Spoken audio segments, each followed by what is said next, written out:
itu ternyata ya kakak saya Ali Imron itu. Saya ikut mangkat, saya pegang bagian sini, ya, saya megang bagian sini.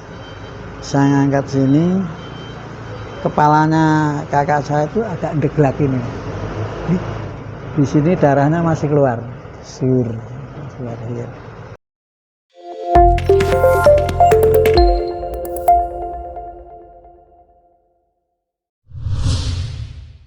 Saya nama Muhammad Asmaun, ya. Saya lahir tahun 21 Maret 1954. Ya, masalah gedung kopi ya saya sedikit mengetahui, ya, karena waktu itu saya itu kebetulan orang yang keluarganya termasuk menjadi korban, kemudian juga ada karyawan saya juga yang menjadi korban, karyawan orang tua saya, ya. Jadi saat itu kami saat ada peristiwa kedatangan, kalau dulu RPKAD, ya, kalau sekarang Kopassus, yaitu ke Solo untuk ada penyambutan di mana di kota itu penyambutan RPKAD. Nah, saat itu banyak khususnya orang-orang pemuda Muhammadiyah, yang di sini lingkungannya Muhammadiyah juga bersama orang NU itu kalau Muhammadiyah sentralnya di Bali Muhammadiyah. Sentralnya di Bali Muhammadiyah pada ke sana untuk menyambut kedatangan RPKAD itu. Kakak saya juga ikut ke sana, jadi kakak saya itu 4, ya. Satu itu yang tertua Abu Hasan, yang adiknya Muhammad Akrom, adiknya lagi Ali Imron yang jadi korban G30 itu. Kemudian adiknya lagi Muhammad Akbari, ya. Bapak Abu Hasan sudah meninggal dunia, Akrom sudah meninggal dunia, Pak Ali Imron ya sudah yang menjadi korban itu. Jadi tinggal Muhammad Akbari sekarang tinggal di Jakarta, ya. Kemudian saya, tapi yang lain tidak saya sebutkan, keluarga-keluarga yang putri, ya, masih. Jadi keluarga kita itu banyak. Keluarganya itu anak ibu saya itu 12, ya. Luar biasa, ya, orang dulu itu kan 1, ya. Kurang sekarang, ya, dulu anak itu 12. Jadi kakak saya itu waktu itu juga aktif ikut menyambut kedatangan RPKAD itu, ya. Jadi kemudian ke Bali Muhammadiyah semua. Sorenya itu setelah ada peristiwa obong-obongan, bakar-bakaran di kota itu, banyak itu yang ditembaki mungkin dari Batalion K. Kalau dulu yang saya dengar itu dari Batalion K yang tidak sependapat dengan perjuangan daripada orang-orang yang menentang PKI. Kemudian saat itu sore, ya, itu kakak saya pulang, Akbari pulang, dan dia bilang, wah, itu kan rame banget, saat itu saya juga ikut, ya, ikut itu dalam arti saya itu masih SD. Sama teman saya kalau dulu itu beda dengan sekarang. Dulu itu anak kecil itu tidak seperti sekarang. Anak kecil itu kalau dulu itu dekat dengan orang-orang dewasa aja suruh pergi. Wes cilik ngopo, wis ngene. Nah, tapi karena itu anak kecil itu malah justru sering ingin mendengar omongan orang-orang dewasa. Bahwa saat itu kan situasi politik kan juga sangat keras antara agama nasional dan komunis, itu kan sangat-sangat luar biasa waktu itu. Jadi pembicaraannya orang-orang dewasa itu di mana-mana tentang itu, ya. Nah, waktu itu harinya Jumat, ya. Habis dari Jumatan mereka berangkat itu menyambut di RPKAD itu. Kemudian sorenya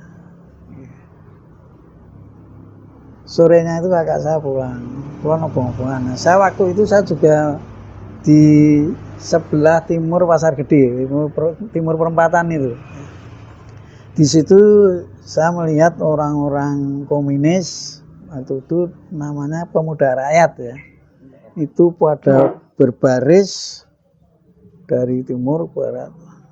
Nah, di antara itu ada yang saya kenal. Namanya Pak Jiman, saya panggil. Lek Jiman. Dia enggak tahu. Nah, saat saya manggil-manggil itu ada helikopter keliling. Wah, saat itu semua pemuda rakyat yang bercita-cita itu suruh minggir semua, berlindung ke emperan ya, teras atau gimana itu. Depan-depan toko-toko itu berlindung di situ ya. Saya linga-lingu dengan teman saya di tengah jalan. Gue pengen mati minggir. Wah, saya minggir gitu, saya ikut-ikutan minggir. Nah itu saya ceritakan pada kakak saya, aku mau ya nonton mas. Ya Pak satu bersepeda. Lah waktu itu rombongan bersepeda itu dari barat itu yang notabene mereka yang dari penyambutan PKAD itu, mereka sebenarnya dikejar sama pemuda rakyat itu.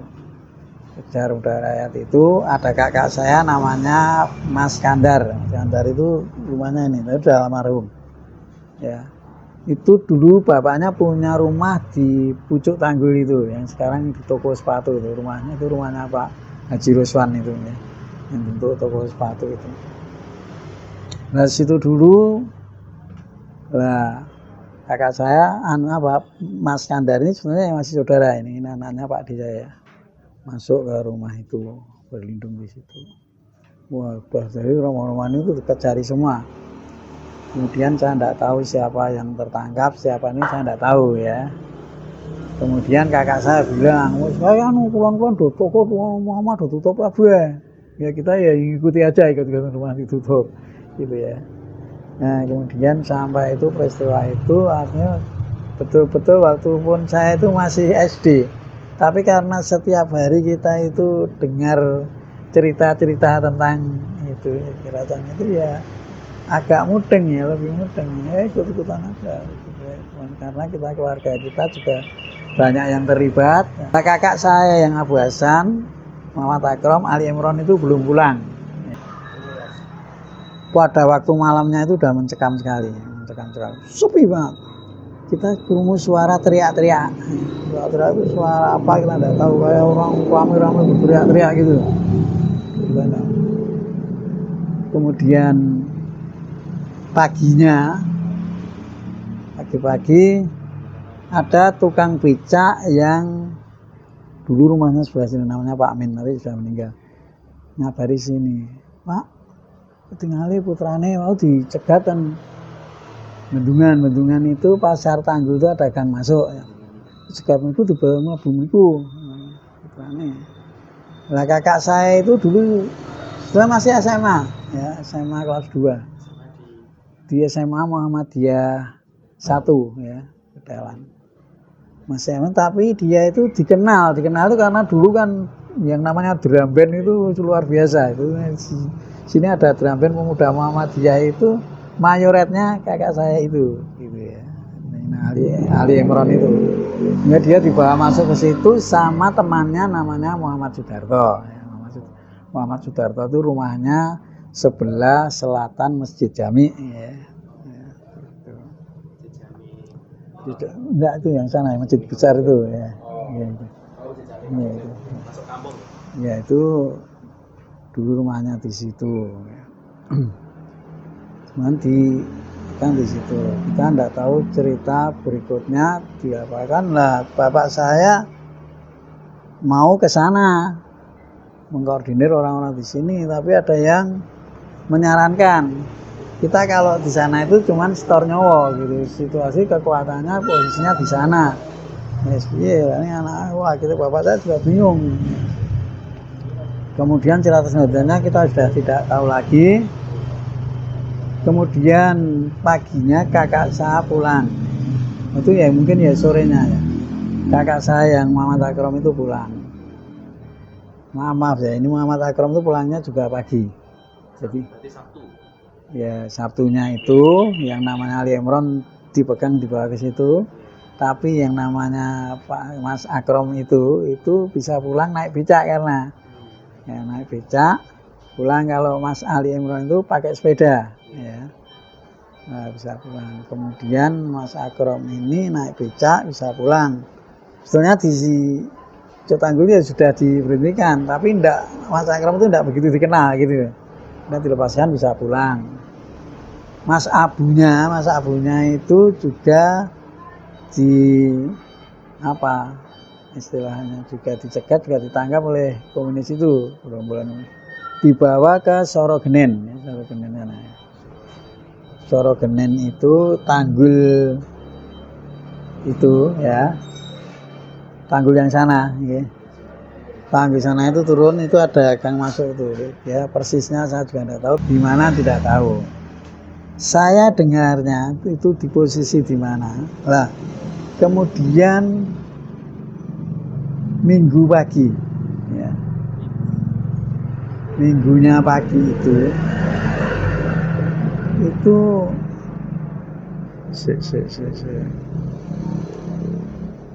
ada orang yang tadi saya ceritakan, orang becak itu ya, tapi ini sudah bukan itu lagi. Ada kabar dari sana, namanya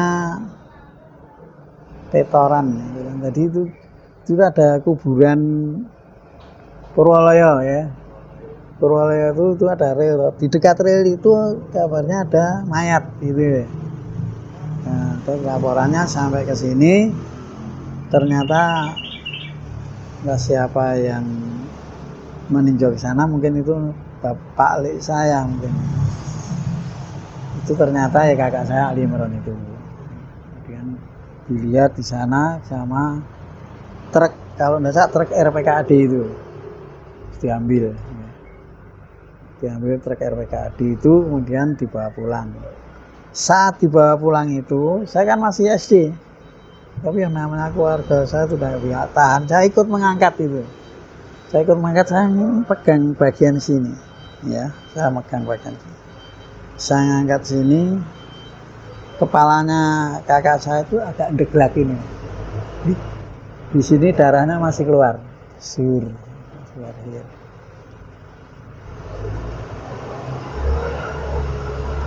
Maaf ya, saya menjadi ingat.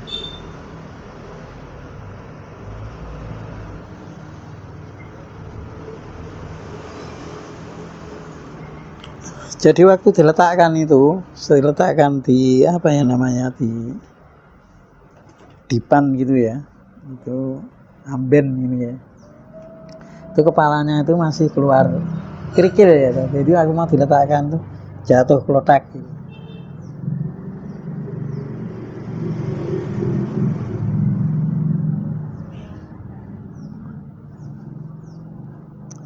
Maaf.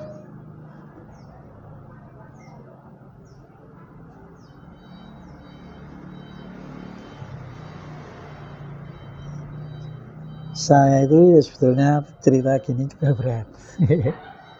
Tapi tidak apa-apa. Kemudian setelah itu, selang beberapa waktu, kan saya masih SD di situ.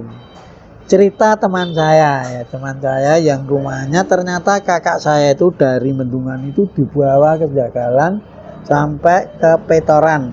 Petoran itu sana ada SMA 3, kalau daerah Hitan SMA 3 itu namanya itu Belik ya. Di situ kakak saya disiksa, kemudian diadu dengan pemuda rakyat itu.